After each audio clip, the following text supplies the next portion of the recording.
Okay. Is that Excellent. good? Yeah. That's good. Okay. The pieces that I'm going to read today are, in a sense, called Remembrances that I have had pretty much my whole life. A lot of what I reflect back on has opened doors for additional pieces over the years. And I remember last February, the Black History Month, I read a piece that I had written about Martin Luther King. And I just finished a piece today because I didn't want to duplicate that, but I did want to honor the Black History Month. And this piece is called Admiration for a Lady. I don't recall that exact year, but early 1950s I am sure of. Memphis, Tennessee was my homegrown ground. Segregation was rampant, and at 10 years old I knew of it, but much of the sadistic violence I knew little of. This cloudy Saturday afternoon, I had just seen a Western movie by myself at the Memphian Theater and was riding an almost empty city bus home. Looking out the window as the bus came to a stop, I noticed my friend's house right on the corner but didn't see him. When looking back inside, a black woman had entered the bus and was walking down the aisle toward me, thinking she would go behind me and be seated, as was the rule, but instead she sat several seats ahead of me. With segregation still the ridiculous dominating factor, I realized she might be in big trouble. There were very few people on this bus, but I heard the driver say, "You can't sit there, you have to sit in the back." The woman did not respond and stayed committed where she was. When I left the bus, she was still there. I never saw her again. Some 5 years later, Rosa Parks adamantly refused to give up her seat to a white man on a Montgomery, Alabama city bus. The year was 1955. This openly helped initiate the civil rights movement in the U.S. Leaders of the local black community organized a bus boycott that began the day Rosa Parks was convicted of violating those stupid segregation laws, and she lost her job. This boycott was led by a young Martin Luther King and lasted for more than a year.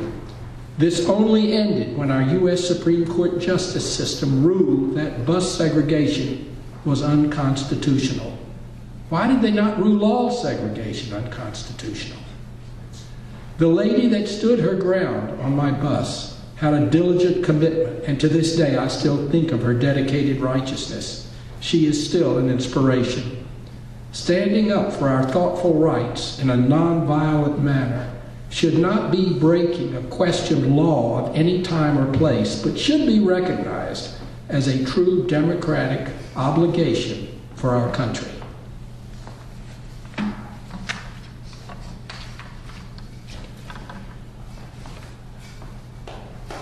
This next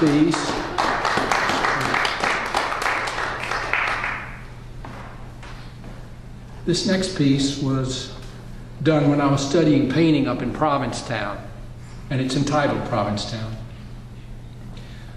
My life's adventure to come was not dreamed of at the beginning of that Southern art study year. The unfolding sought after those early months was spurred on by the beauty of two fellow student paintings so depicting life's reality.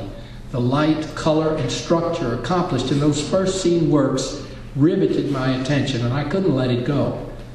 A life dedication to painting and teaching the wonders of our visual world was their teacher, Henry Henchy. To study with, practice, and absorb, I had to do. I had to go. Provincetown I had never even heard of, but that was my destination, my future, and my life to become. On Commercial Street, I earned to stay those summers and winters of study at the Cape School of Art doing portrait sketches. Two worlds so different, yet so close. Mornings were spent learning to capture light's beauty bathing across nature's reality. Afternoons, through evenings, sketches on the street, meeting a myriad of souls whose lives so contrasted my own. A rapist I recognized one evening, his misdeeds dealt with the next days. To what degree, I never knew. A girl I saw so often on the street, so pretty, and then gone forever from an overdose. Open to humanity I became, and so benefited from those contacts of those 60s and 70s years of free living. Hard it was, but worthy the learning, the street life, my fellow comrades, the intimacy of times and the many journeys that were taken. I stumbled and fell, but picked myself up. Lessons learned. My painting study forward did go. Not about a degree of sorts, but about that path of art's life learning, starting down the travel course of energized direction that only leads to higher ground. To this day I travel on. The winters I stayed in Provincetown were the culmination of study. After studio painting those midday hours, I would listen to my teacher talking of art things so blessed throughout history. I think back those 50 years ago, and at times tears still run down my cheeks. To Provincetown I have been back. My memories are there with my spirit, but it is not the same, nor will it ever be again.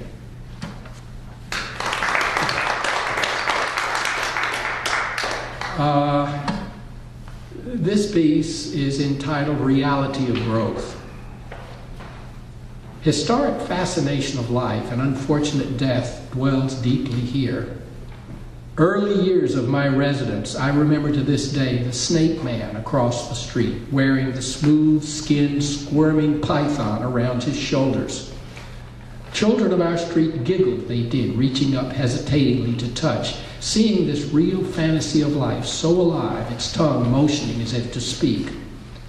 Later years, a young man was violently killed at this very location. Flowers and candles, sidewalk placed by family and friends. Not knowing if gang-related, but a loving loss nonetheless. Always remembered in this reality of recognition. Drug sales ongoing, overdoses a sad reality. A ranting woman I see one day, naked to the core. Running my street, she rounds the corner, gone in an instant. Loving help in Newburgh is now and here, an outreach to community by community. Life, dreams, and horrors exist in this diverse world, abroad and here. Experiencing life itself is my creative visual journey. Stories have a right and need to be told. Their bright aura I want others to see and feel. Recognize I do the beauty of varied cultures every day on these streets. Capturing uplifting wonders is my artistic adventure. Ongoing this day and of those tomorrow. I paint this life to share the beauty I behold. Newburgh is and will continue to be my driving force as it reaches the pinnacles of admiration so greatly deserved.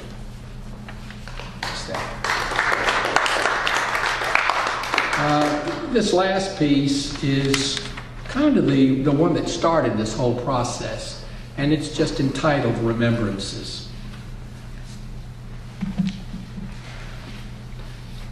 I am here in my thoughts as flashes of past and present vie for position. Who have I known? Where am I going?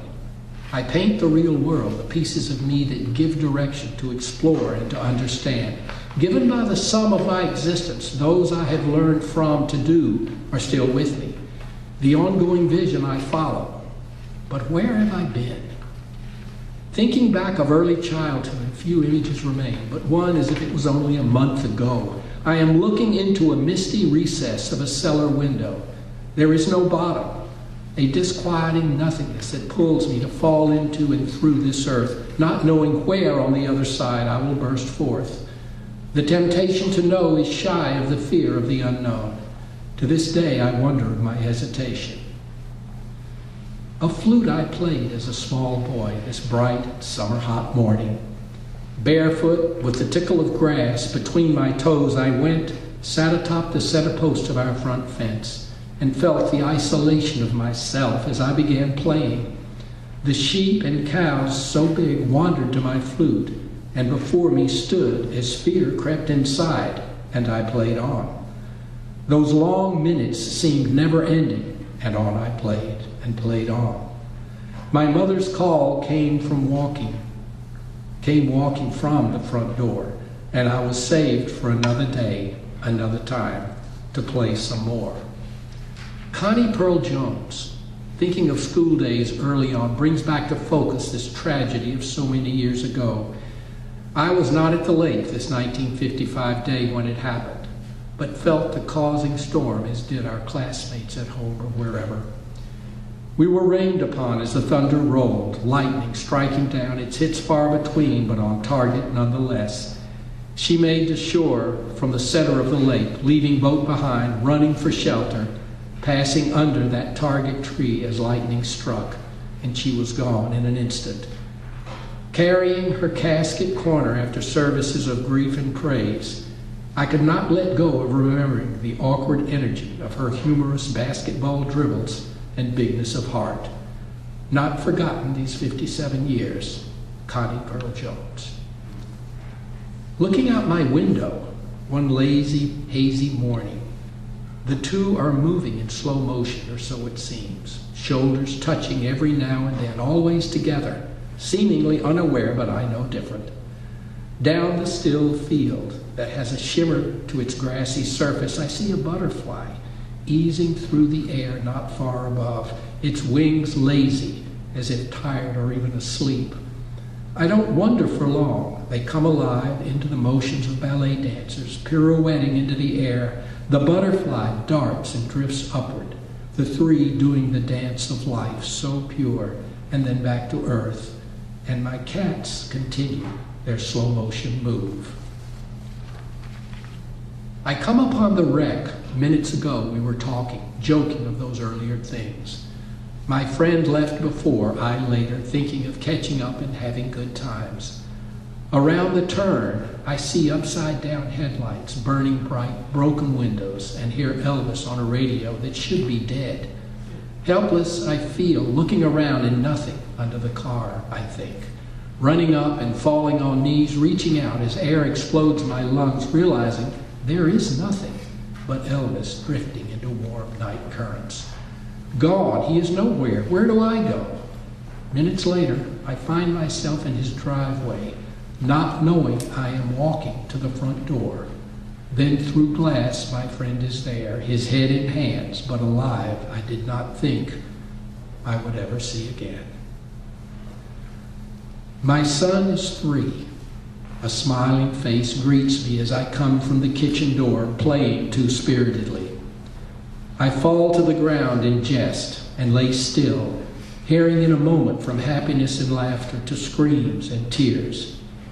I hold quieting my son, the slap of what I have done soaking through my every fiber. If reversal, not in jest, had indeed been my destiny, then the tears were mine. Thank you.